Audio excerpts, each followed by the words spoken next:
Pernah nggak sih lagi asik-asik beraktivitas, kaki terkilir? Atau mungkin kesandung sampai memar? Hal pertama yang kepikiran pasti, wah harus dikompres nih. Tapi, kompres dingin atau hangat ya? Nah, hari ini kita bakal kupas tuntas soal kompres dingin. Kapan dia jadi pahlawan penolong kita, dan kapan justru malah bikin masalah? Yuk kita mulai. Ini dia nih, sumber kebingungan sejuta umat. Tiap kali ada yang nggak beres di badan, pasti muncul pertanyaan ini, enaknya pakai kompres dingin atau hangat? Kelihatannya sepele ya, tapi keduanya punya tugas yang beda banget. Kalau sampai salah pilih, yang ada cederanya nggak sembuh-sembuh. Coba deh bayangin situasinya. Anak tiba-tiba demam tinggi di tengah malam. Atau mungkin Anda sendiri habis olahraga, pergelangan kaki kok jadi nyeri dan bengkak. Di saat-saat panik kayak gitu, mana yang bakal Anda ambil? Kantong es atau botol air hangat? Tenang, pertanyaan ini bakal kita jawab tuntas hari ini. Oke, ini dia contekan paling dasarnya. Gampang banget kok ngapalinnya.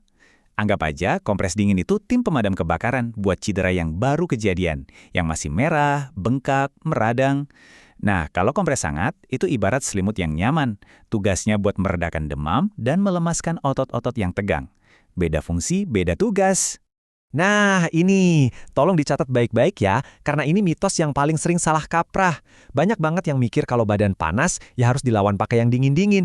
Ternyata, itu keliru besar. Justru kompres hangat yang efektif menurunkan demam, apalagi pada anak-anak. Kenapa? Karena kompres dingin malah bisa bikin badan menggigil dan suhu inti tubuh justru makin naik. Jadi kuncinya, demam, pakai yang hangat ya. Sekarang, kita coba bedah sedikit ya, gimana sih cara kerja dua kompresi ini? Tenang, nggak bakal pakai istilah medis yang ribet kok. Kita pakai analogi super gampang. Bayangin aja pembuluh darah di tubuh kita itu kayak jaringan pipa air di rumah. Jadi gini cara kerjanya. Waktu kita menempelkan sesuatu yang dingin ke kulit, tubuh kita tuh otomatis langsung bereaksi. Pipa-pipa darah di area itu langsung disempitkan. Ini sebenarnya refleks alam di tubuh buat menjaga suhu di dalam biar tetap hangat. Efeknya apa? Coba bayangin selang air yang lagi kita pencet. Alirannya jadi kecil kan? Nah, begitu juga dengan aliran darah ke area yang cedera. Karena alirannya melambat, cairan yang bikin bengkak dan zat-zat pemicu radang jadi nggak banjir ke situ. Hasilnya, bengkak jadi lebih terkontrol dan rasa nyerinya pun berkurang. Simpel kan? Nah, kalau kompres hangat, ini kebalikannya. Suhu hangat itu tugasnya jadi pelebar pipa. Pembuluh darah kita jadi rileks dan melebar. Artinya, jalan buat darah mengalir jadi lebih lapang dan lancar. Manfaatnya ada dua. Pertama, kalau otot lagi kaku atau pegal-pegal, aliran darah yang lancar ini bawa lebih banyak oksigen, jadi ototnya bisa lebih rileks. Kedua, waktu kita demam, pipa yang melebar di permukaan kulit ini ibarat jendela yang dibuka. Panas dari dalam tubuh jadi lebih gampang keluar. Makanya, kompres hangat itu ampuh buat demam. Oke, kita udah paham cara kerjanya. Sekarang, yuk kita fokus ke jagoan utama kita hari ini. Kapan aja sih waktu yang paling pas buat manggil si kompres dingin buat beraksi? Aturan nomor satunya adalah untuk cedera akut. Maksudnya, cedera yang baru banget terjadi. Idealnya dalam 48 jam pertama. Ini adalah fase kritis di mana bengkak dan radang lagi parah-parahnya. Jadi, kalau Anda baru aja terkilir, kejedot sampai memar, atau cedera pas olahraga, jangan tunda lagi, langsung ambil kompres dingin. Ini juga berlaku loh buat serangan asam urat yang mendadak. Tapi, kompres dingin itu gunanya bukan cuma buat jatuh atau terbentur aja. Efek anti radangnya juga manjur banget buat kondisi lain. Misalnya, mata bengkak karena alergi. Atau kalau lagi sakit kepala dan migrain, coba deh tempelkan di dahi atau tengkuk. Rasanya adem banget. Bisa juga buat meredakan tendon yang iritasi setelah kerja berat. Tahu kapan harus pakai kompres dingin itu penting, tapi tahu kapan harus menghindarinya itu jauh lebih penting lagi. Soalnya kalau salah pakai, kondisinya bisa-bisa malah jadi lebih parah. Yuk kita lihat daftarnya. Oke, ini dia pantangannya. Tolong dicatat ya. Pertama, jangan pernah kompres otot yang lagi kram. Dingin malah bikin otot makin kencang. Kedua, jangan pakai di area yang udah mati rasa atau baal. Terus, yang paling jelas, jangan ditempel di atas luka yang terbuka atau kulit yang melepuh. Oh ya, satu lagi. Kalau Anda punya masalah sirkulasi darah, ada baiknya konsultasi ke dokter dulu sebelum pakai kompres dingin ya.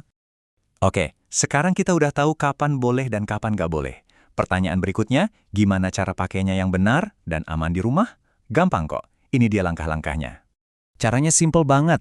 Anda bisa pakai es batu, gel pack yang biasa dijual, atau bahkan sayuran beku dari kulkas juga bisa kok. Nah, langkah kedua ini yang paling krusial.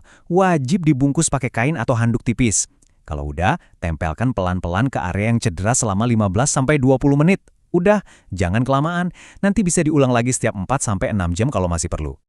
Saya ulangin sekali lagi ya, karena ini benar-benar penting. Jangan pernah sekalipun menempelkan es langsung ke kulit tanpa alas. Kenapa? Karena kontak langsung dalam waktu lama itu bisa menyebabkan kerusakan jaringan atau yang biasa disebut frostbite. Bukannya sembuh, malah nambah masalah baru. Keselamatan nomor 1. Ingetin aja angka ajaib ini 15-20 menit. Itu udah waktu yang paling ideal. Mengompres lebih lama dari itu nggak akan bikin lebih cepat sembuh, malah bisa beresiko. Biarkan kulit istirahat sejenak di antara sesi kompres itu penting, biar sirkulasi darahnya bisa normal lagi. Kompres dingin memang pertolongan pertama yang luar biasa, tapi ingat ini bukan obat ajaib. Ada kalanya masalah yang kita hadapi itu lebih serius dan butuh penanganan profesional. Penting banget buat kita bisa ngenalin tanda-tandanya. Jadi pertanyaannya adalah, apa sih lampu merahnya? Tanda-tanda apa yang ngasih tahu kita kalau ini udah waktunya berhenti ngobatin sendiri dan harus segera ke dokter atau fasilitas kesehatan terdekat? Tolong perhatikan baik-baik ya, kalau setelah dikompres 1 atau 2 hari, rasa nyeri atau bengkaknya bukannya membaik malah makin parah, itu tandanya ada yang nggak beres. Untuk demam pada anak, kalau udah 3 hari nggak turun-turun, jangan ditunda lagi, langsung bawa ke dokter. Dan ini khusus buat masalah mata, kalau tiba-tiba pandangan kabur, mata sakit luar biasa atau keluar cairan aneh, itu kondisi darurat, harus segera diperiksa. Jadi kesimpulannya gampang banget. Biar nggak bingung lagi, kita kembali ke aturan emasnya. Kalau cederanya baru, bengkak, dan meradang, kasih yang dingin. Kalau lagi demam atau otot terasa kaku dan pegal, kasih yang hangat. Simpel kan? Pengetahuan kayak gini kelihatannya sederhana, tapi bisa sangat membantu di saat-saat darurat loh. Jadi jangan lupa simpan informasi ini, dan kalau bisa, bagikan juga ke keluarga, teman, atau siapapun yang Anda sayangi. Karena pertolongan pertama yang tepat itu dimulai dari pengetahuan yang benar. Terima kasih sudah menyimak, semoga bermanfaat ya.